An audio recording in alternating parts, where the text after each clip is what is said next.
Do any of you guys remember how when you were a little kid, you always thought adults were like the smartest people out there and they were so grown up and so cool and so responsible? But when you actually grow up, you're like, dude, these adults are literally just as dumb as kids, if not dumber. Nobody knows what they're doing, and adults are just basically older kids. Like, what?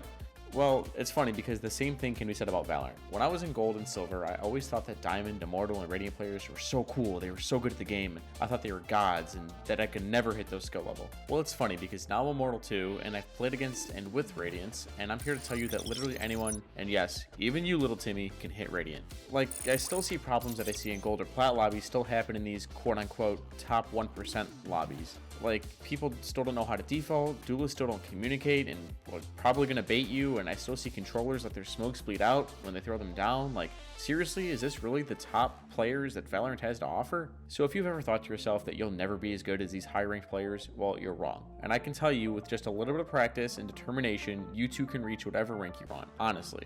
So today on SkillCapped, we're going to go over some tips and ways that you can hit those ranks. Firstly, let's talk about probably the most overrated part of Valorant, and that's aim. Do you have any idea how many cracked out of their mind gold players I've met or plat players that I've met? So before we go any further, this isn't going to be an aim guide, as we have a ton of those on our channel. And if you do want to hit Immortal, you really don't need to have out of this world 10s like aim. But that doesn't mean we shouldn't talk about it. So one quick tip that I want to go over is something that I use a lot, and that's the 3 S's: see, stop, and shoot.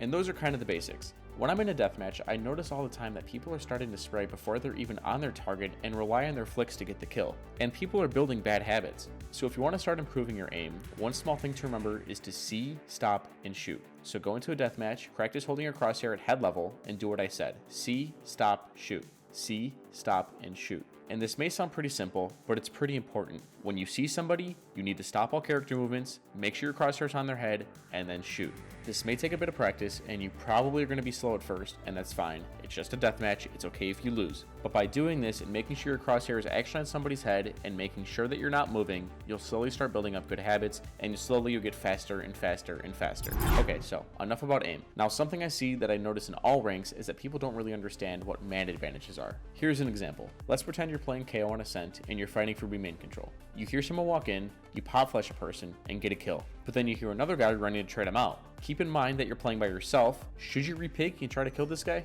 While the answer may seem obvious, it really isn't a lot to a lot of people in this situation. You just got a kill, you just rolled somebody with your flash, and they're probably wanting to throw their monitor out the window, and you're probably feeling pretty good about yourself, right? Well, in this situation, you should relax, fall back, and set up a crossfire with your teammate.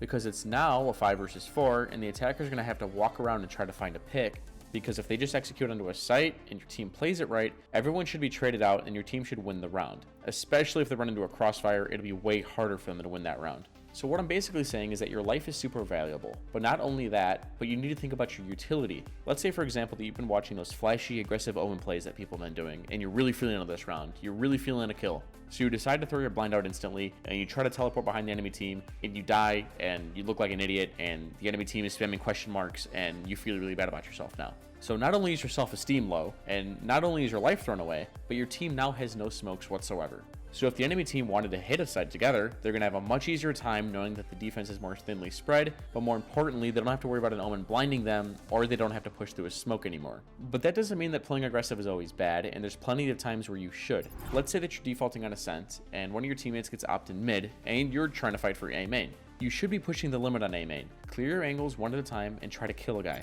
Because with that pick, the advantage is now gone and it's actually favoring the T side. You should always look at it this way. When there are even numbers, it always favors the T side because you guys are going to be grouped up and you guys are going to be able to hit a site together, and then the defense is going to be more, like I said, spread thinly. There's probably going to be only one guy in each site, and then you guys probably have a free bomb site. So next time you want to play aggressive, just think to yourself, does my team need me alive? Do we need a kill right now? Or should I play back and be a team player? And these are the questions you really need to be asking yourself if you're really trying to push for that Immortal or Radiant rank.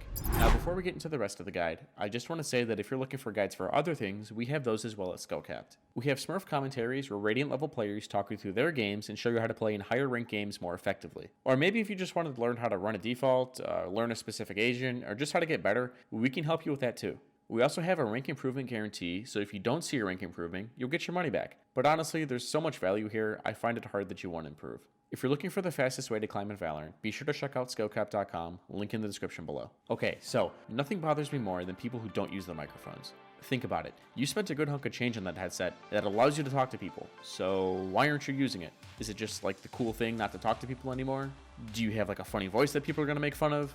People like this don't understand how important it is to talk to people in this game. And for some reason, it's usually the duelists who do this. And the thing is that if you're not communicating, the enemy team probably is. So why put yourself at a disadvantage by not talking to people? Yes, it can be awkward at first, but once you get the ball rolling, it just makes the game a lot easier to play. And it's the easiest thing you could do to improve your odds of winning the game. There's just so much that goes into communication that people don't even realize. I honestly think it's the most important part of the game. The first part I want to talk about is the tone of voice that people use when talking to other people. And this is very underestimated. So we've all had that one teammate who just doesn't know what they're doing. Like say for example, you have an Omen who throws a smoke that bleeds out so far into sight, it gets you killed because somebody walked out of it and was able to retreat back into it. Now, you may want to strangle him and tell him how bad he is, but keep in mind, you still have a lot of game left to play with him as your teammate. So after the round is over, so you're not distracting anyone who's still alive, tell your Omen, hey man, next time you throw a smoke, make sure you throw it so it doesn't leak out into sight so the enemies can't hide in it. Just be nice to the guy. That's all I'm telling you to do. Don't tell him that he's stealing your elo. Don't tell him that he's throwing the game. Just tell him, hey man, make sure you're throwing your smokes correctly and we'll win more. You have no idea how many times I've seen teammates blow up on each other over stupid small things. And then what happens is one loss turns into 13. Everyone's calling each other names. People are yelling. People are dropping F-bombs on each other. People are saying racist things. It just turns into a mess. And just be nice to each other. That's literally it. So another part of communication that kind of bleeds into another topic is called utility usage and combinations. I've talked about this before, but the thing that makes Valorant so cool is the amount of cool things that you can do if you combine your team's utility together to make a cool play. For example, I'm a Cypher main, and something I like doing on Split a lot is that I'll come up into heaven and I'll throw my camera on this wall as the round starts. And if I have a flash character with me, I'll tell them to throw it when the enemies walk into stairs so we can peek together, and the enemy's totally blind, they're not having a fun time, and like extra bonus points if you have an Astra, right? Because then you can throw a star there and you can suck them, and then, oh, it's a fiesta. Now, just imagine you're the enemy team and you just get absolutely dumpstered like that. You're never going to want to take heaven again. And then their mental is just shot. Like, they just got dumpstered super hard. And they're going to be thinking, oh, God, these guys know what they're doing. They're super coordinated. They're hacking. They're radiant. They must be on a team together. I must be facing Sentinels. Another combination that I see pretty often is Killjoys and Astras working together. And you see this a lot in pro play, too. It's because these characters, their utility just works so well together. They have great synergy. So the reason why they're picked so often is because it's really hard for enemies to take sites from these two if Killjoy places her mollies in her stars. This makes it so that if the enemy team decides to brute force their way into a site, it'll actually be impossible as they're just going to get sucked into this molly and get fried. Okay, so I can go on forever, but one last combination I want to talk about is that I like a lot is on Split. So you got a breach on A site and a Raze on ramps. So if Raze peeks out and sees a lot of people trying to take A, she can call for her breach to rip his stun. After he does that, she throws her grenade, and it just obliterates the enemy team. You're probably getting like 2 or 3 kills, and they're probably super tilted, but like, the cool thing about all of this is that none of this happens if you don't communicate with your team. And it just makes Valorant so much more fun if you do. Now, something I want to talk about briefly is the amount of noise that people make when doing things. And this is, again, something that's super underestimated that people don't really think about. Let me give you another example. So you're playing on Ascent again, and your team is charging into A site like a stampede of rhinos, and all of you get stopped by a Raze grenade. And then everyone just stands in A main, looking at each other like, so now what? And you got a couple duelists trying to take peeks onto A site, but it's really not working because the smoke just came down. Well, I'm going to tell you your options. You can either, 1, cut all noise, and I mean all noise, like don't run away, and rotate out, and maybe leave a guy there to lurk around. And I just see a lot of people mess this up. Why does everyone want to run away from sight? Like, everyone can hear you sprint away. All you're doing is telling the enemy team that you're leaving. But if you all shift walk away, the enemy team is going to have no idea whether you're there or not. And if you keep a lurker there and they throw like a Sova arrow or a Skydog or something, they can shoot it out, and then the enemy team is still going to think that you're there. So by not making any noise, you can play a ton of mind games with the enemy team.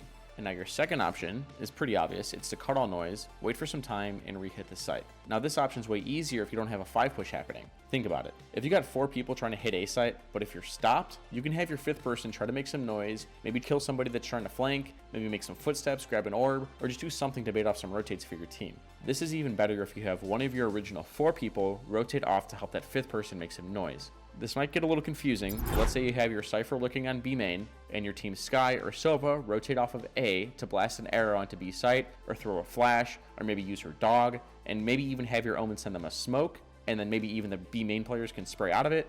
This usually should make enough noise for your A guys to push onto site, and then your B guys who are trying to bait out the rotates can work back through mid and help pinch through the site through catwalk. Now obviously this requires a bit of timing and you want to be a little patient, but what you don't want to do is do something like send 5 people up one site, all of you guys are stomping, you guys get slowed off, and then just have the defense collapse on you. You cannot stay in one spot, otherwise the defense is going to figure out where you're at and just collapse on you, and you're going to lose the round. And the funny thing about this is, like, all of this sounds super simple, right? But people don't do it. And if you start doing these things I told you today, you'll slowly start seeing your rank improve. So yeah, this may sound simple, but why doesn't anybody do it? But this was all just one guide that we have on our website though. We actually have tons of Radiant Smurf commentaries where we have Radiant players walk you through exactly how to play during a live game. And they're super helpful to see in real time what goes through a top tier player's head. These players do a great job at breaking down everything and explain how you can play like a Radiant player. As we mentioned before, it's also backed by a rank improvement guarantee, and the reason we do that is because we are just that confident that our service works. And if it doesn't, then you shouldn't pay. Makes sense, right? So what are you waiting for? You've got nothing to lose. Head on over to SkillCapped.com and get started on your way to that rank that you deserve. So I hope this video helped you guys understand that literally anyone with enough practice and a little bit of aim can hit Immortal. It can be pretty daunting to see how far and how many games you actually need to play through in order to get to these high ranks, but I promise you, it's definitely possible. Oh, and one last tip, just learn how to play smokes, even if you don't want to. It's just something so simple that every high ranked player should know how to do. But as always, if you guys enjoyed the video, be sure to drop a like and subscribe to the channel down below. It really does help us out. And that's all for us. I'm Teets, and we here at SkillCapped want to thank you all for watching, and we'll catch you guys in the next one. Take care.